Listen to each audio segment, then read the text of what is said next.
Hello guys, welcome back to my channel. तो आज हम बात करेंगे दीपिका के बारे में कि कैसे दीपिका रणवीर सिंह से एंगेज्ड होने के बाद भी किसी और के बच्चों की मां बनना चाहती थी, और वो भी हॉलीवुड एक्टर विन डीजल की। ये बात खुद दीपिका ने एक इंटरव्यू में बोली थी। सब लोगों को ये फनी लगा होगा, लेकिन आज के टाइम में ये पूरा सिनेरियो सिर्फ एक वर्ड में डिस्क्राइब किया जा सकता है, चीट और एक्सपोज। तो क्या ये सब एक पीआर ड्रामा था या दीपिका वाकई में लॉयल्टी के नाम पे डबल स्टैंडर्ड रखती है? साल 2017 में हॉलीवुड के top action hero Vin Diesel की film I triple X return of Alexander Cage, और इस मूवी से इंडिया में क्रेज डबल हो गया क्योंकि दीपिका अपना डेब्यू कर रही थी इस मूवी से, और वो को स्टार थी विन डीजल की। ये बॉलीवुड और दीपिका दोनों के लिए एक बड़ा माइलस्टोन था, लेकिन जब प्रमोशन शुरू हुआ तो फिल्म से ज्यादा दीपिका और विन के बीच का बॉन्ड हेडलाइंस बन गया। उनके कुछ प्रमोशनल इंटरव्यूज और वीडियोस वायरल होने लगे, जहां दीपिका और विन डीजल काफी क्लोज, टची और फ्लर्टी वाइब देते नजर।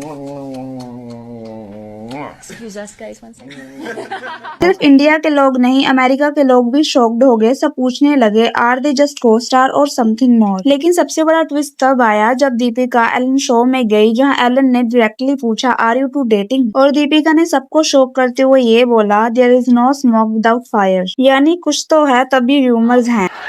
Does that mean there is? Because that's what the rumor is.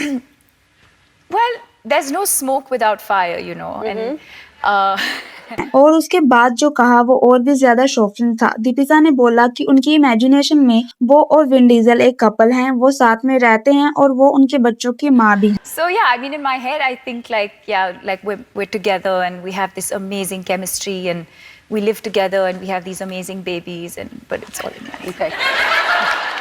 Now just pause and think, उस टाइम दीपिका ऑफिशियली एंगेजमेंट कर चुकी थी रणवीर सिंह के साथ। अब आप सोचो, आपकी फियांसे किसी और के साथ मेंटली सेटल्ड है और वो किसी और के बच्चों की माँ है अपनी इमेजिनेशन, और वो सब कुछ एक इंटरव्यू में बोल रही है। तो रणवीर ने उस टाइम क्या फील किया होगा? और सबसे बड़ी हिपोक्रेसी तो तब समझ आती है जब याद आता है रणबीर कपूर के साथ ब्रेकअप के बाद दीपिका ने हर जगह रणबीर को टारगेट किया। दीपिका हर जगह सेम ही चीज बोलती थी रणबीर के लिए कि उन्होंने चीट किया, he is a play boy, he broke my trust, और सारी फेमिनिस्ट रणवीर के पीछे पड़ गई। लेकिन जब दीपिका खुद एंगेजमेंट के बाद ऐसे रोमांटिक इमेजिनेशन किसी और के साथ शेयर करती हैं, तब कोई कुछ नहीं बोलता। दीपिका की पीआर टीम इतनी स्ट्रॉन्ग है कि उन्होंने रणवीर को विलन बना दिया और दीपिका को विक्टिम। और रणवीर, जिसने दीपिका के लिए हमेशा लॉयल्टी और प्यार दिखाया, उसके लिए कभी दीपिका ने ओपनली वो अफेक्शन नहीं दिखाया जो विन डीजल के लिए दिखाई गई थी। पब्लिक में कभी दीपिका ने रणवीर को वो प्यार या रिस्पेक्ट नहीं दिया। फिर भी रणवीर बिहेव ऐसे करते हैं जैसे दीपिका ने उससे शादी करके कोई एहसान कर दिया हो। थोड़ी तो सेल्फ रिस्पेक्ट होनी चाहिए। वैसे तो बहुत बार दीपिका और रणवीर सिंह का रिलेशन भी एक्सपोज हो चुका है, और ये सब पहली बार नहीं हुआ। 2012 में भी दीपिका सिमी ग्रेवाल के टॉक शो पे गई। वहाँ जब सिमी ने सिद्धार्थ माल्या के बारे में पूछा तो दीपिका ने क्लियरली हिंट दिए कि उनके और सिड के बीच में कुछ तो था। Did you know him from before? I've known him from my Bangalore days. I've known him when he would come to Bangalore. Like you said, he's a Bangalore boy, and we have a lot of common friends. We have met socially a couple of times. And no sparks flew at that time. Who's saying they're flying now? I am. I am. Well, he is very attractive and good looking, so why not?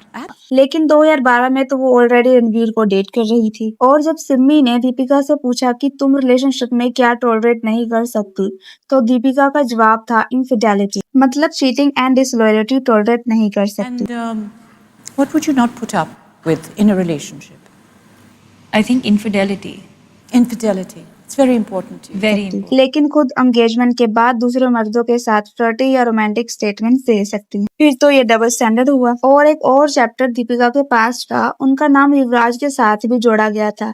ये दोनों भी कुछ time तक ही relationship में थे, लेकिन जैसे ही दीपिका की लाइफ में रणबीर कपूर आ गया तो उन्होंने युवी को डब कर दिया, और ये बात खुद युवराज ने रिवील की थी। और सबसे डेंजरस बात क्या है, दीपिका की पीआर टीम इतनी स्ट्रॉन्ग है कि वो हर सिचुएशन में उसे विक्टिम बनाकर दिखाती है, और दीपिका खुद भी हर जगह अपनी मेंटल हेल्थ का कार्ड खेलती है, जिससे लोगों को लगता है कि उसकी लाइफ के सब दुख दूसरे ही लोगों की वजह से हैं। हाँ, ये सच है कि रणबीर ने दीपिका को चीट किया था, और उसने ये ओपनली एक्सेप्ट भी किया। तो क्या दीपिका सच में विन डीजल के लिए ऐसा ही सोचती हैं अपनी इमेजिनेशन में, या फिर उन्हें हॉलीवुड में काम चाहिए था इसलिए वो ऐसा कर रही थी? आपका क्या कहना है दीपिका के इस बिहेवियर के बारे में? क्या ये हिपोक्रेसी नहीं है? कमेंट करके जरूर बताना।